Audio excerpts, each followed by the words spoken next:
pastor Moisés, pastor Renato, tem servido a Deus aqui com o coração aberto, e a vida das suas famílias, sua esposa, seus filhos, e a vida de cada membro da igreja.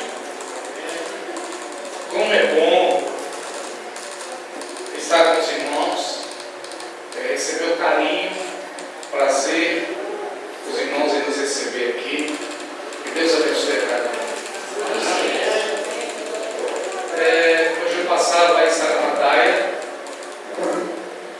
e algo no meu coração me fazia ver, o Espírito Santo me fazia ver que o pastor Renato, juntamente com os irmãos ali, são muito mais do que heróis, são pessoas que caminham o caminho da graça. Infelizmente, nós vemos um contexto que pouca gente caminha hoje no caminho da graça. Há uma busca pelo caminho do conforto. E constantemente nós estamos vendo pessoas buscando o caminho do conforto. E aquele trabalho em Saramataia, nós vemos com nitidez a manifestação da graça de Deus. E pensando que Deus não quer nos dar muitas coisas, a não ser a sua graça. Quando nós vivemos pautados pela graça de Deus, isso é o suficiente. A Bíblia diz: a tua graça nos basta, me basta. Amém? Ou no contexto evangélico latino-americano, no contexto hoje brasileiro, está se buscando muito conforto e bem-estar. Mas precisamos entender que Deus é o Deus de graça e é maravilhoso para cada lugar. Deus tem uma estratégia linda, uma ação sobrenatural. E quando eu vier aqui, eu quero ir lá para Saramataia, quando nós voltarmos aqui, e a gente vai se juntar lá um dia, para uma grande celebração. Lá, se não couber da igreja, a gente faz lá no não é o nome? Do lar, coisa maravilhosa. Irmãos, que coisa linda. Que Deus abençoe vocês de maneira, continue abençoando de maneira poderosa. E aqui está com os irmãos de Valéria, é uma alegria, porque eu, quando vim aqui, eu não tive a oportunidade de vir aqui na igreja, mas Deus nos dá a oportunidade de estar aqui nessa noite com tanto júbilo, tanta alegria com os irmãos. Amém? Eu quero compartilhar com os irmãos uma palavra. Eu quero também dar uma palavra ao pastor Reginaldo, nosso secretário regional de Finanças, para apresentar um trabalho que ele vai estar divulgando nos campos. Mas antes de ler a palavra, eu queria compartilhar com os irmãos a alegria de tê-los conosco no próximo Congresso Regional de Jovens, que vai acontecer em Natal. O pastor Moisés já tem falado aqui, entre os dias 1º a 4 de maio de 2014, no acampamento Mardunas, em Natal. Então, a gente vai estar aguardando os irmãos com muita alegria, uma grande expectativa para esse trabalho. O pastor Paulo Ivan, secretário regional de jovens, estará fazendo esse contato, esse trabalho com os irmãos. Acabamos praticamente de chegar no congresso há 15, 20 dias. Tivemos 250 pessoas no nosso congresso setorial participam. O acampamento Mardunas, ele comporta 1000 pessoas. Então, é um ambiente muito bom e vale a pena a gente fazer esse investimento para o nosso aprendizado, o nosso crescimento. Tá bom? Então, nós queremos ver a Campo de Valéria lá em Natal.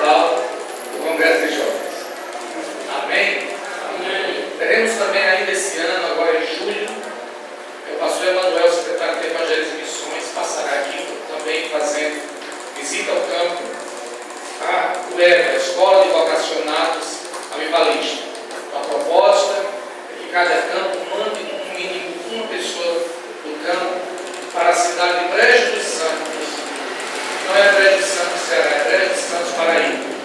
A cidade de Brejo dos Santos vai conceder a Escola de Vocacionados Avivalistas. É um treinamento que acontecerá agora em julho, eu não sei exatamente a data, porque é com o secretário de Missões, mas será 15 dias de treinamento teórico e treinamento prático para os jovens e os vocacionados avivalistas. Então, a gente está crendo que os campos se irão se mobilizar para enviar os seus vocacionados para este treinamento. É um treinamento que será dado no Alto Sertão, na Paraíba, uma das cidades menores da Paraíba. Temos um campo da Melhar, uma igreja lá, e a proposta é mostrarmos a realidade sertaneja, o desafio da evangelização do sertão, e também fazemos assim um trabalho prático, atingindo não um povoado, uma comunidade, e acreditamos que nesses 15 dias nasça uma igreja também ali. A Bíblia diz que tudo é possível para aquele que crê. Amém? Então estamos crendo, pedimos assim que os irmãos estejam orando em nome de Jesus por esse propósito. Eu queria compartilhar com os irmãos um texto que está em Atos capítulo 9, e eu queria que nós lêssemos a partir do versículo 36, Atos capítulo 9,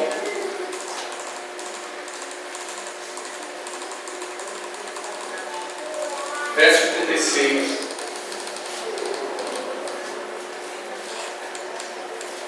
Para os irmãos que não me conhecem, como o pastor Moisés já falou, meu nome é Josimar, eu sou pastor da igreja Avivamento Bíblico na cidade de Campina Grande, na Paraíba. Eu sou casado, minha esposa se chama Janice, eu tenho um casal de filhos, Vitória e Samuel, e nós pastoreamos a igreja em Campina Grande e estamos regional da região Nordeste por 4 anos. Não somos, estamos, né? Então, nós estamos por um período de 4 anos responsável para ajudar naquilo que a gente puder a nossa região. Amém? Encontrar, irmãos, Atos 9, verso 36, diz assim: em Jope havia uma discípula chamada Tabita, que em grego é Dorcas, que se dedicava a praticar boas obras e dar esmolas. Naqueles dias, ela ficou doente e morreu. Seu corpo foi levado e colocado no quarto do andar superior. Lida ficava perto de Jope, e quando os discípulos ouviram falar que Pedro estava em Lida, mandaram-lhe 2 homens dizer: não se demorem em vir até nós. Pedro foi com eles, e quando chegou, foi levado para o quarto do andar superior. Todas as viúvas o rodearam, chorando e mostrando-lhe os vestidos e outras roupas que Dorcas tinha feito, quando ainda estava com elas. Pedro mandou que todos saíssem do quarto, depois ajoelhou-se e orou. Voltando-se para a mulher morta, disse: Tabita, levante-se. Ela abriu os olhos e, vendo Pedro, sentou-se. Tomando-a pela mão, ajudou a pôr-se em pé. Então, chamando os santos e as viúvas, apresentou-a viva. Este fato se tornou conhecido em toda a cidade de Jope, e muitos creram no Senhor. Pedro ficou em Jope durante algum tempo com um cuidador de povo chamado Simão. Senhor nosso Deus e Pai, nós louvamos o Teu nome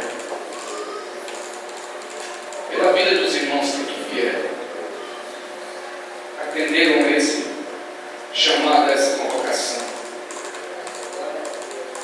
pela Tua igreja aqui presente, pelas crianças, Senhor, porque delas é o Teu reino. Nós louvamos o Teu nome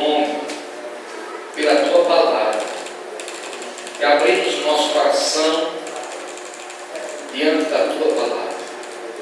Pedimos que o Espírito Santo venha ministrar esta palavra a cada coração nesta noite.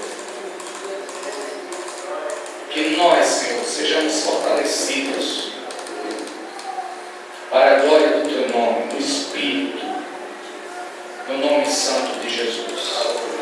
Em nome de Jesus. Amém. Queridos, nós estamos começando o trabalho tentando comunicar essa mensagem. E essa mensagem ela começou a ser comunicada agora no Congresso de Jovens. É sobre a missão integral da igreja. E acreditamos que ser bem desafiador falar nesse assunto da missão integral em uma era em que nós estamos voltados, como seres humanos, voltados para nós mesmos. E a gente repensar e começar a olhar para o outro é um dos grandes desafios da vida humana. E estamos tentando começar a comunicar essa proposta de Deus. E hoje à noite aqui, na verdade, que a gente vai olhar a esse texto pensando nessa temática da missão integral da igreja. Nem Maria de Nazaré, mãe de Jesus Cristo, que é uma figura tão importante na história do Novo Testamento, que nos ensina tanta coisa profunda com a sua vida e o seu caráter. Uma jovem que teve os seus sonhos invadidos quando estava para se casar e cedeu a fazer a vontade de Deus ao invés da sua vontade. E ela teve os seus projetos pessoais interpelados quando disse: seja feita aqui está a tua serva, faça em mim a tua vontade. Nem mesmo essa mulher que nos inspira pensarmos sobre a vida, pensarmos sobre a nossa vida cristã, nem mesmo Maria Madalena, uma mulher que viveu em meio a um destaque que chamou a atenção de um grupo. Esta mulher que vem de Magdala, um pequeno povoado a 5 quilômetros do Mar da Galileia, ou menos de 5 quilômetros, que Jesus a encontra possessa por demônios e a liberta, e esta mulher insiste em segui-lo e estar perto dele é o maior desejo da Madalena. E esta mulher que testemunha praticamente a ressurreição de Jesus, ela não tem o destaque bíblico que a Bíblia dá a uma mulher chamada Dorcas. Dorcas é a única mulher na Bíblia chamada de discípula.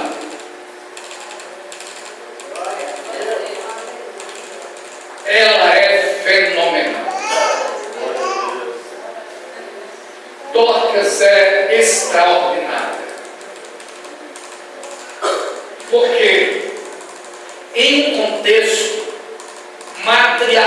patriarcal, em um contexto onde os homens é quem governa, em um contexto em que mulher não é ouvida, nem tem voz e nem tem vez, Dorcas, ela não se omite e não se esconde na missão que Deus tem para ela. Dorcas não é uma mulher conhecida, talvez Dorcas nunca tenha saído do seu país ou do seu estado. Talvez Dorcas nunca tenha tido acesso a uma visita a um shopping. Talvez Dorcas nunca tenha participado de uma grande festa. Ela nunca recebeu um convite ou um troféu. Dorcas talvez nunca tenha sido condecorada. Ela talvez nunca tenha sido reconhecida ou honrada em público, humanamente falando. Mas Dorcas é crente.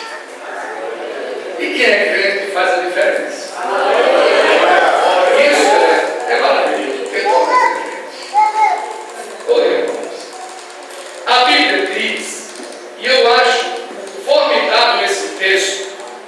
Porque ele começa dizendo: havia uma discípula em Jope, o nome dela era Dorcas, chamada, em Jope havia uma discípula chamada Tabita, que em grego se traduz Dorcas.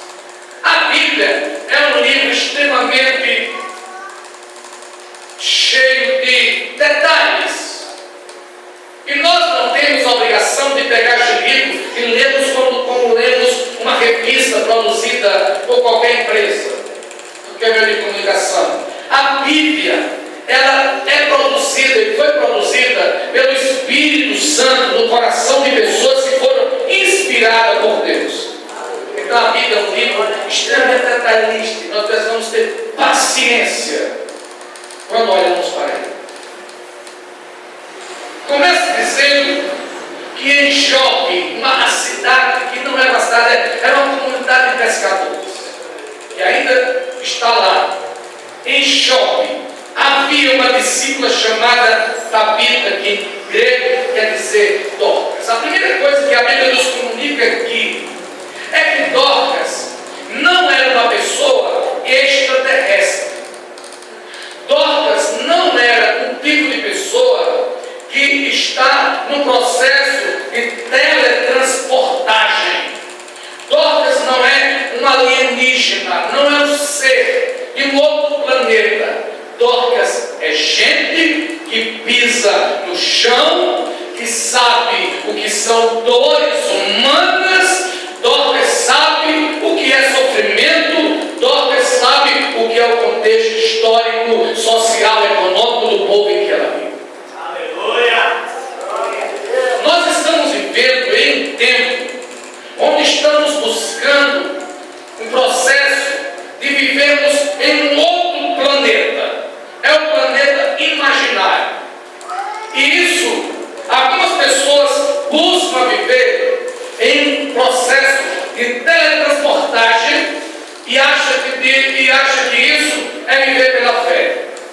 Viver pela fé é pisar nesse chão duro, cheio de gatos, cheio de espinhos, de terra seca, mas sermos sal e sermos luz e fazermos a diferença para a glória de Deus.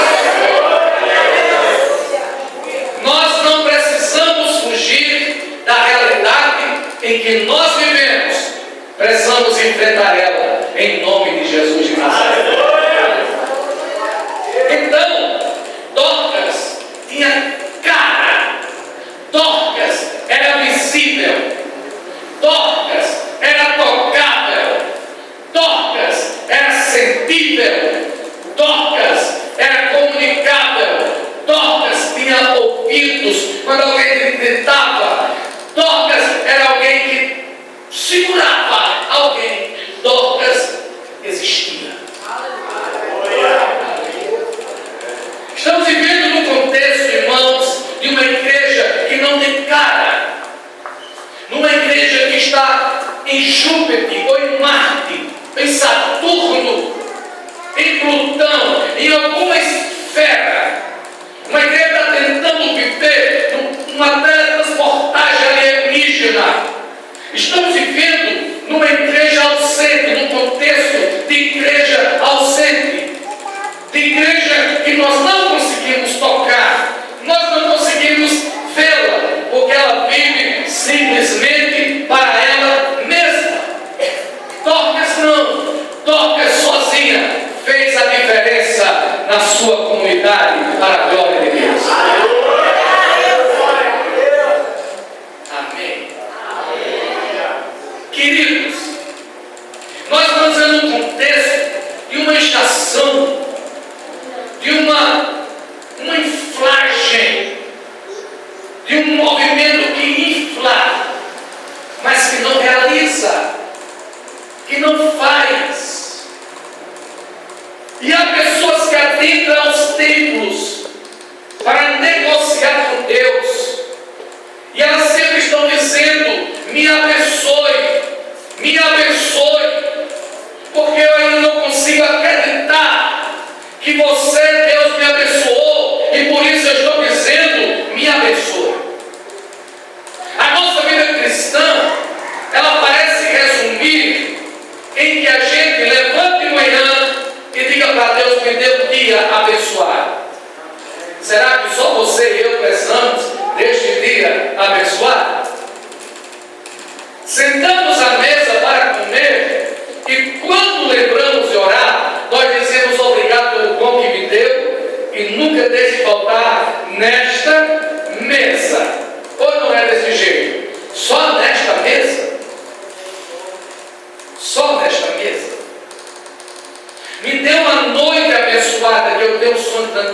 os anjos aqui, todos ao meu redor. Oi, meu velho. Estamos dizendo, Deus, o Senhor é propriedade minha. O Senhor é propriedade minha. Eu lhe privatizei, eu lhe comprei. E preste bem atenção, Senhor, e cuide de cuidar de mim. Ou não é desse jeito? E não permita, Senhor, que eu sinta que o chão é duro. Ou não é desse jeito? Esse tem sido, ou parece ser, o tipo de fé que muitos crentes manifestam lá fora. Sim? Amados, os irmãos lembram? Claro que lembram. O profeta Elias se levanta em nome de Deus e fala com Acabe, e a rainha Jezabel fica danada com ele, fica e promete matar ele. Aí Deus fala para Elias: vá para o ribeiro de Querite, porque lá eu mandei que os corvos levem comida para você. Elias não diz nada, ele vai, porque ele sabe que Deus mandou ele. Deus está interferindo na ação humana. Naquele momento, Deus está interferindo na terra, mas com juízo. Deus vai castigar o reino de Acabe com juízo. E Acabe já ouviu, mas não quer acreditar. Ele está danado com o profeta. E a Bíblia diz que Elias chega no ribeiro e os corvos trazem comida para ele. Mas chega um dia que o ribeiro secou. E a gente observa ali que Elias não ficou: meu Deus, como é que agora o ribeiro secou? Deu uma janela para mim, o Senhor mandou eu para aqui, e agora? A gente, irmão, fica danado quando o ribeiro seca ou não? Hein? Quando o ribeiro seca, porque Deus tem uma outra palavra, uma outra direção para nós. Aí o Senhor chega para o profeta e diz: vá para a Sereta, porque eu já falei com uma viúva para que ela me sustente. Ele chega em Sereta e encontra uma mulher magérrima, quase morta, catando os gravetos de lenha na centro da cidade. A cidade está quase fantástica, porque todo mundo já está quase morto, porque quase todo mundo. E ela está catando os gravetos de lenha. E o profeta avisa essa mulher e ele pede para ela um pouco de água. Quando ela vai buscar água, ele pede um pouco de pão. Ela diz: eu não tenho.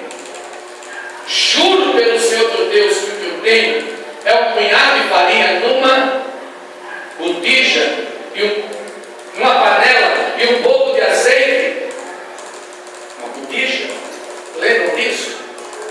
Foi o que o profeta falou para ela: faça um bolo. E ela disse: vou fazer um bolo e vou comer com meu filho, vamos morrer. Ele diz: faça primeiro para mim, porque assim diz o Senhor: a farinha não se acabará e o azeite da botija não faltará. Irmãos, o que é um punhado de farinha? É uma xícara de farinha? Aqui na Bahia tem farinha boa demais, irmão.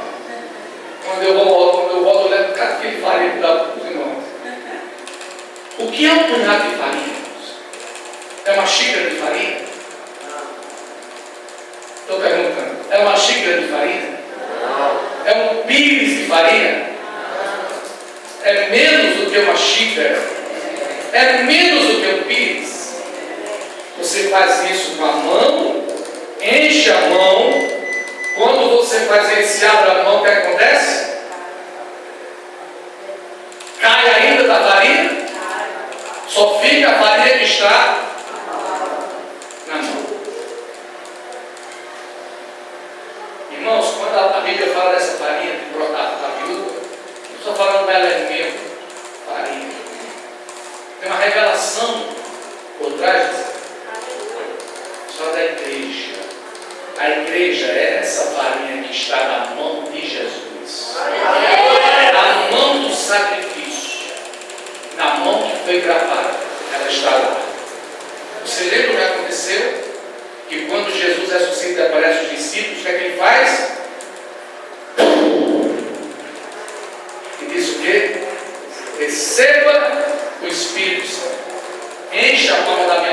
farinha e deixa eu fazer isso.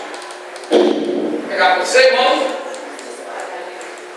A missão de Jesus ao soprar era espalhar a farinha por toda a terra. Ele disse: receba o Espírito Santo. Agora, irmãos, há uma diferença em farinha para farofa. Enche um prato de farofa e sopre nele. É para você. Vai responder ao sopro? É farofa o quê? É farofa? É. Vai responder ao sopro, a farofa? Não. Sopra de novo, irmão. Agora você. A igreja, ela fica enrugada, grudada nas seus próprios desejos, nas suas próprias vontades. E ela não responde ao sopro do Espírito. Ou não é verdade? A farinha faz o quê quando ela sente o sopro do Espírito? Onde ela cair, ela é o quê? Vou perguntando, irmão. Onde cair uma partícula daquela é o quê? É o quê? Farinha. Então, lá em Atos, a igreja está toda reunida, ela não é farofa. O crente farofa é o crente que diz: 2014 eu me levanto. Deus vai me levantar na terra. Tem gente assim? Todo mundo diz isso?